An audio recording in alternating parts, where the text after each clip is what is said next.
What should I say? What would impress her? What topic is interesting enough? You search your memory for something exciting, a big achievement, a great story, anything. But all you find is an ordinary week, an ordinary life, and suddenly your mind goes blank.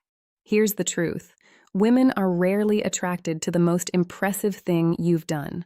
They're attracted to the fact that you're genuinely engaged with what you're talking about. In this video, you'll discover why conversations suddenly die, why some people can make even boring topics fascinating, and the 4-question habit that can make you impossible to run out of things to say. The biggest mistake most men make is believing there's a secret list of topics that create attraction.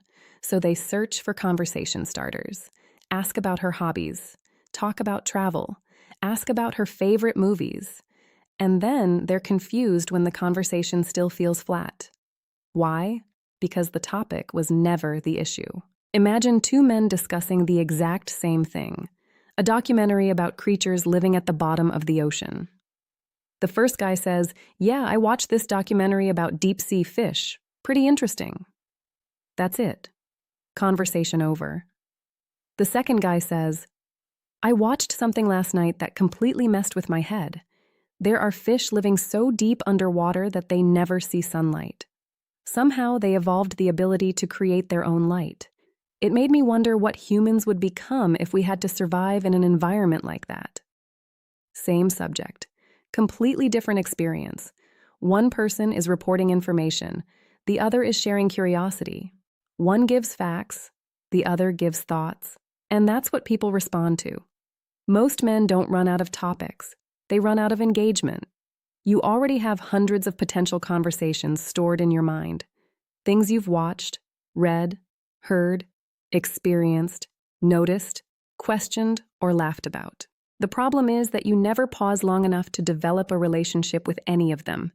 You consume, you move on, you consume something else, and when it's time to talk, there's nothing left except headlines and fragments.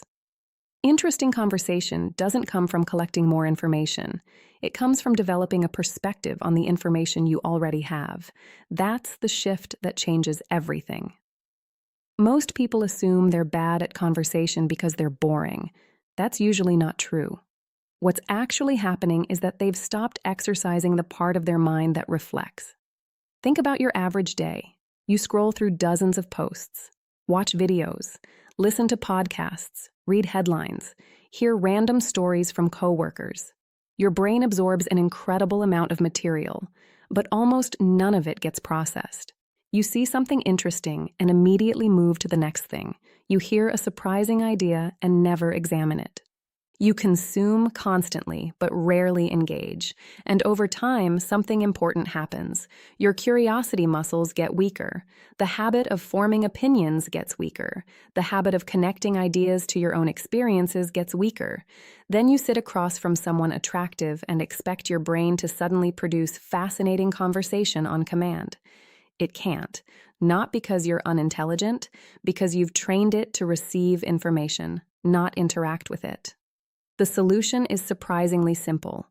From now on, whenever you watch, read, or hear something interesting, stop for 30 seconds and ask yourself 4 questions.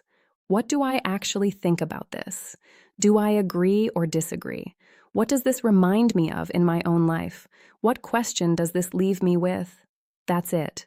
No journal, no essay, no complicated system, just enough reflection to turn information into perspective. Because perspective is what creates conversation. A fact is easy to forget. A personal viewpoint is much harder to ignore, and every great conversation you've ever enjoyed was built from that exact material: thoughts, reactions, questions, and experiences, not information, interpretation. Here's what's really happening when someone becomes deeply engaged in a conversation with you. They're not responding to the topic.